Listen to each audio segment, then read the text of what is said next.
Thank you for being here. Thank you for, again, braving the heat. I think LA had it right. I've been in New York. I live in New York, and it's been disgusting there, but somehow Berlin has managed to up the level. So it's fantastic.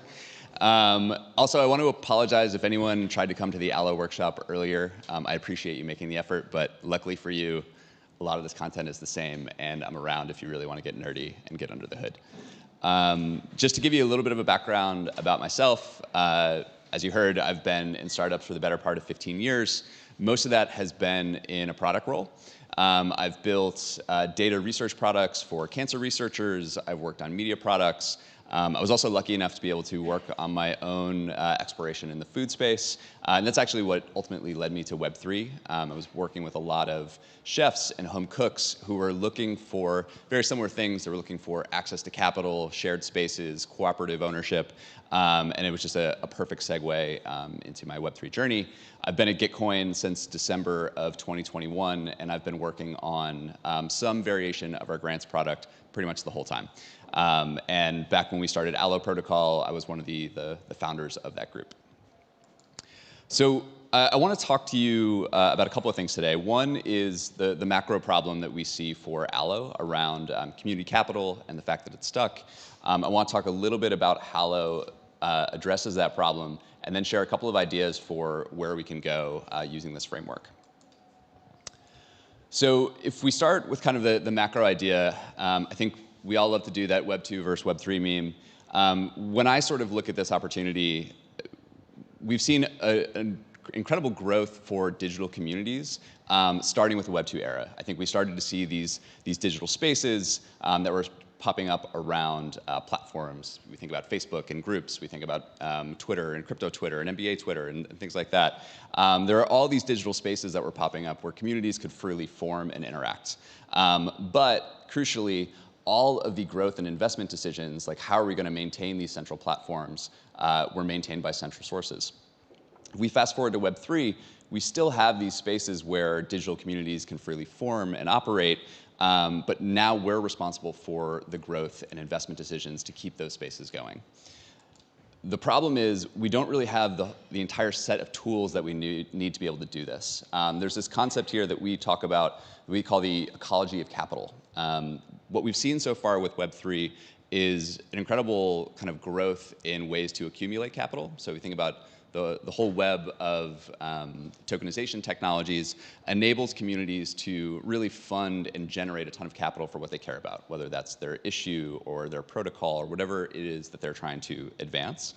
We've also seen a bunch of tools for safeguarding that capital. So if you think about the worlds of SAFE, Governor Bravo, everything that will prevent sort of a rogue member of your community or an external force to be able to take those funds from your community. But we're lacking something to really allocate those funds. We have them in this place, it's available, but we're having a really hard time figuring out, okay, how do we make a decision with them? The upshot of this is that our capital's stuck. And a lot of that is because we're trying to use the wrong tools for this problem. All of our decisions are made with root level access to the treasury, which is incredibly scary. But I think from more of a social perspective, a major problem is that everyone in the community is now weighing in on these decisions. I think you can look at your favorite DAO's governance forum just to see the flame wars over spending $5K on a hackathon or an event or something like that. Everyone has kind of visibility and access to these small decisions, and it's creating like just a ton of bike shedding in these spaces.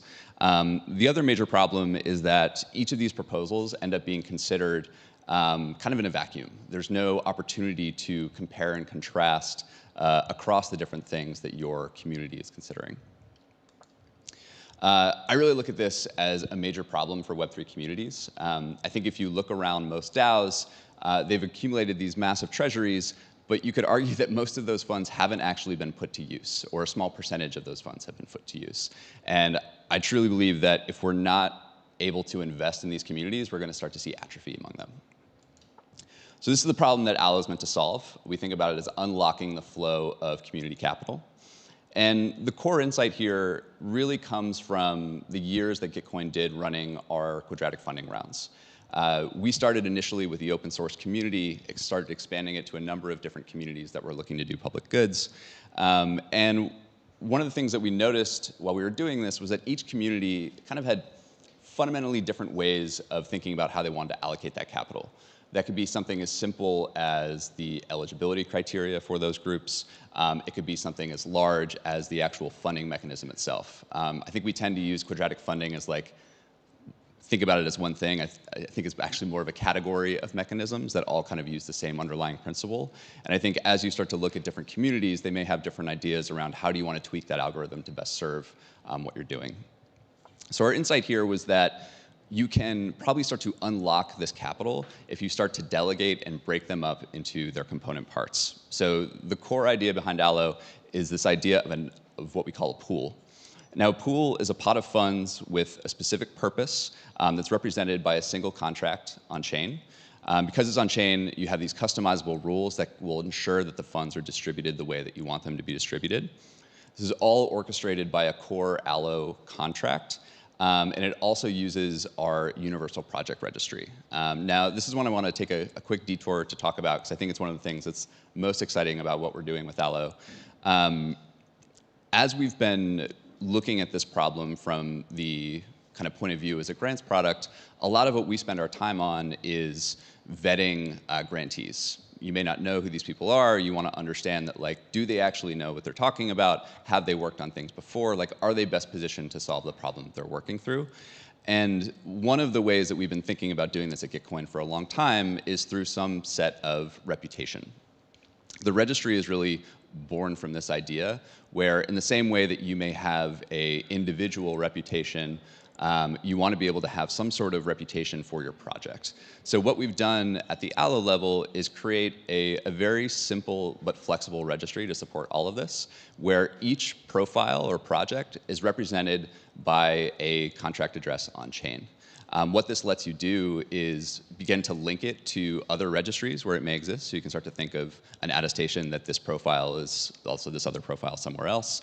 But it also lets you start to use kind of all of the world of on-chain reputation validation that we've started seeing. So if you want to link hypercerts to this, if you want to start doing attestations, SBTs, all of these can be applied to your core profile. So we think it's a really exciting way to kind of link this whole idea of different types of allocation mechanisms with reputation for these different profiles.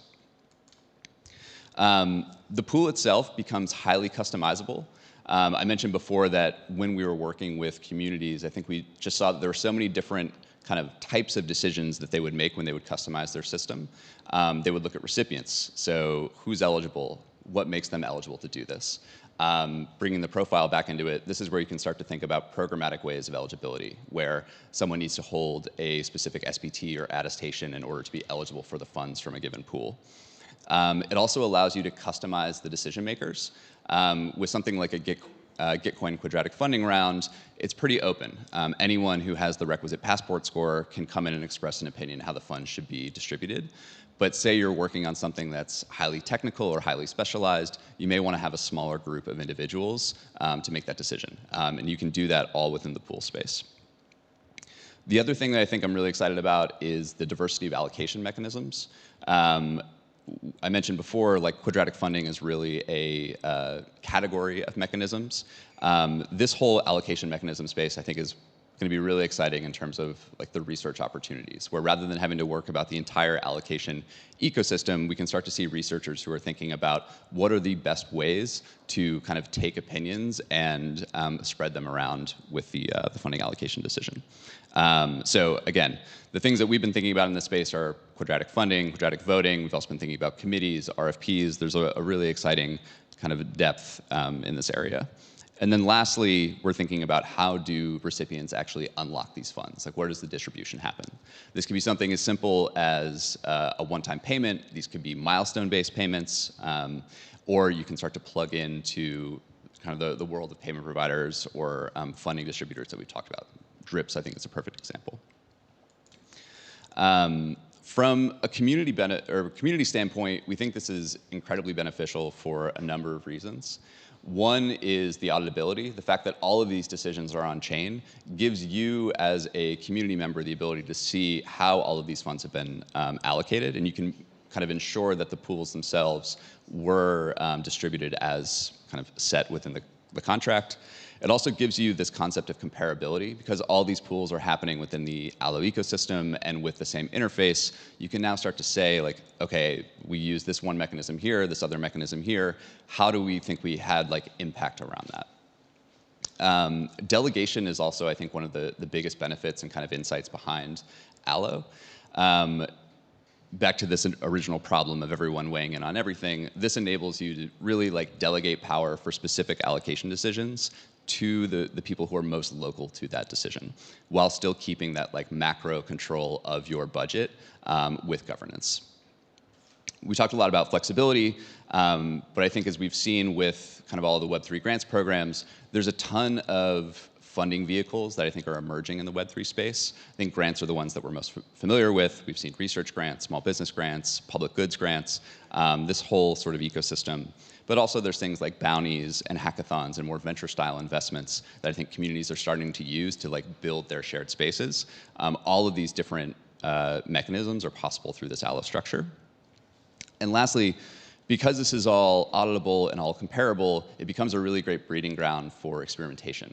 So if you think about just the pure sort of mechanism research that you can do through Allo, there's also the kind of distribution and impact experimentation that you can do from a community standpoint. You can start to see like, where are we getting the most ROI for our community, for our shared spaces, based upon how we're allocating and who we're enabling to make those allocation decisions. So, putting this all together, what does this mean? How should I actually like bring this to my community or my DAO? There's a very simple way you can do this, which is just like using governance to fund pools. This is very similar to what we do with Gitcoin quadratic funding rounds, where we have a round for ETH infra, we have a round for OSS, we've had a round for climate. You as a community can decide like, yes, we want to give some pot of funds to this problem space, and we want to use this mechanism to, or this strategy for how we want to distribute it. So I gave a couple examples here, but ways you may want to think about this were, if you're kind of putting funds towards infrastructure for your ecosystem, you may want that to be a small expert committee that's put out an RFP saying we need X, Y, Z, and we want to make sure that we're getting the right people for the job. If you're doing something like education or broader hackathon, you may want to kind of open up that aperture and get a better sense from across your community, like what are the ideas that are resonating. So you can use something like quadratic funding or quadratic voting to make those decisions. But I think where this starts to kind of get a little more interesting and I think just useful is where we start to think about this from a budget perspective. I know this is something that we talk about at Gitcoin, where within our organization, we vote on budgets at a workstream level, but there's no real concept of like, what is the overall budget? Like, what is our overall sort of Gitcoin budget for working with things? I think Allo enables you to start to do this, where you can use governance to fund a total budget, whether that's at an annual level, whether that's at a monthly, seasonal, whatever your sort of interval of choice is, and put that into what we're thinking of as like a macro budgeting pool. So this can be a token-gated quadratic voting pool where only your token holders can have a say in how these things are distributed, and then use that budgeting pool to then figure out like, okay, as a community, like these are the things that we actually care about to fund these other pools. So rather than having to do like one-offs, you can start to say like, okay, this is our whole budget. Based upon this budget, here's how we want to move forward. So that's a quick overview of Allo. In terms of next steps, we are bringing V2 to audit on Monday. We're going to be live on mainnets October 2nd, and then we're really excited to start building with everybody. But if you have any questions, I'll be here afterwards. And yeah, find me on Twitter. Thank you.